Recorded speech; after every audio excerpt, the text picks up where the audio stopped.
In recreating ancient Egypt, Assassin's Creed Origins doesn't just give players a city or three to explore with some countryside in between. It's building an entire seamless country you can travel freely across. This is the biggest world ever created for an Assassin's Creed game, and it's packed with dynamic things to discover and pursue. You know, when we started by saying let's do ancient Egypt, it was going to be a country. Ancient Egypt meant many things for us. It meant, yes, cities, but also all the wilderness areas, and we wanted to show the diversity of this wilderness and something that people, as they play the game and get into hours and hours of it, they're constantly seeing new stuff from the world, from the environment. The team began with a world around the size of Assassin's Creed 4 Black Flags, with one important difference: it's all land. Well, it's mostly land. No matter where you are, there's a density to the landscape that creates a feeling that there's always some area you haven't explored, something you haven't uncovered. In terms of the granularity of the details, the experiences that you can have, the things you can run into, the NPCs, the animals, the fauna, it's much, much more dense. So this is definitely, in terms of content, the biggest world we've ever built. We wanted the exploration of the world to really be jaw-dropping. We wanted people to be lost in this world for hours and hours, so the game is quite huge. The world is massive. Egypt, even in the game setting of 49 BCE, was never an undifferentiated landscape of deserts, pyramids, and snazzy headgear.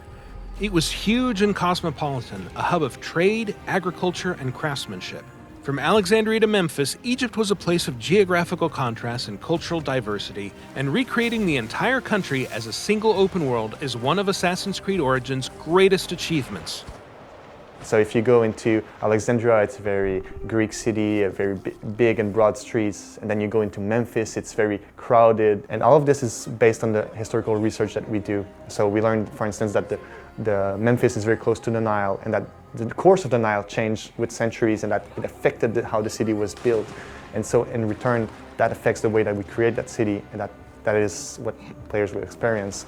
A city filled with water, with caves, with surrounded by the Nile, with boats around. So very, very nice and rich city. So historical research is very important for us. Next to capturing the scale and detail of Egypt, the game's biggest task is to fill its vast spaces with interesting things to see and do. The Egypt of Assassin's Creed Origins is a dynamic place, one where you'll always be able to find wildlife to hunt, a secret to uncover, a bandit gang to raid, or a quest to pursue.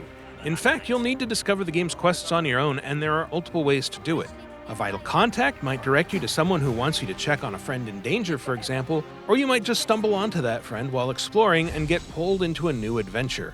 You can even leave a quest at any time, pursue other tasks, and then pick up again from where you left off.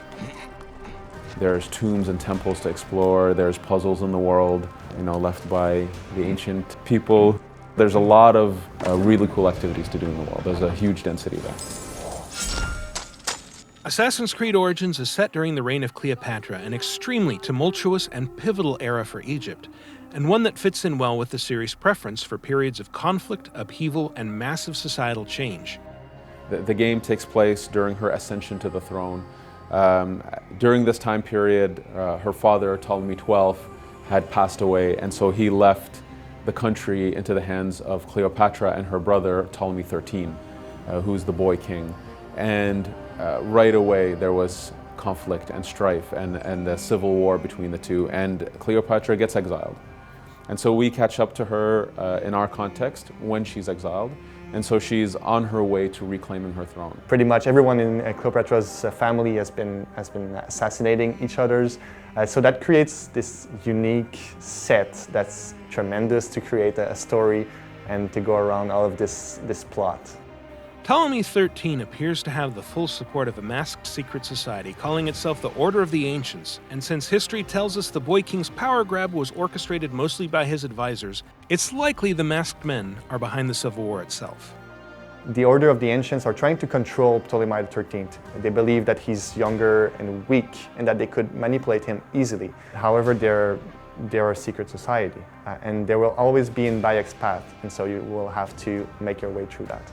In any case, Cleopatra would soon have a powerful ally of her own. And at this point, we have Caesar, who shows up at some point chasing after another Roman, Pompey. Pompey came to Egypt in order to be protected, thinking that they had an alliance. But Ptolemy, knowing that Caesar was coming, he decides to assassinate Pompey as a gift to Caesar, which only infuriates Caesar, saying that he was my enemy, but he was also Roman. You cannot kill a Roman like that. And so this pushes him to ally with Cleopatra. And so we get to meet these key central figures. So Caesar being, this legendary tactician, I think one of the most epic historical figures that we can possibly have in the Assassin's Creed series. We wanted our players to experience it sort of as if, for Bayek, these are also at some point gods. Cleopatra, Ptolemy, they're considered to be gods in this world. And as he meets them and he's almost, in awe of who they are, as soon as he meets them and he realizes these are human beings with their own flaws and weaknesses and strengths, and he connects with some, doesn't connect with others. And we want it to be a reflection of how, hopefully our players can also envision these kind of people. Have them boiled to death inside a bronze bull. Goddess, no. They were coerced. Bayek's quest isn't just about exploring ancient Egypt or defying the Ptolemies, or even fighting the masked agents of the Order of the Ancients. It's about finding a new place in a world whose changing traditions have made him obsolete, and it's a quest that will lead, eventually, to the founding of what we now know as the Assassin Brotherhood. From the start, we know that assassins are fictive characters, so it's all right. We acknowledge that this is not a documentary, even if we're based off history, even if history is our playground and we like to play with it. So Bayek, within that environment, even though he's fictive and he interacts with real people, we try to make it believable. That really rootens him into the realm of Egypt. Assassin's Creed Origins is coming October 27th for Xbox One, PlayStation 4, and PC. To find out more, check out the other videos on this channel and visit us at Ubiblog.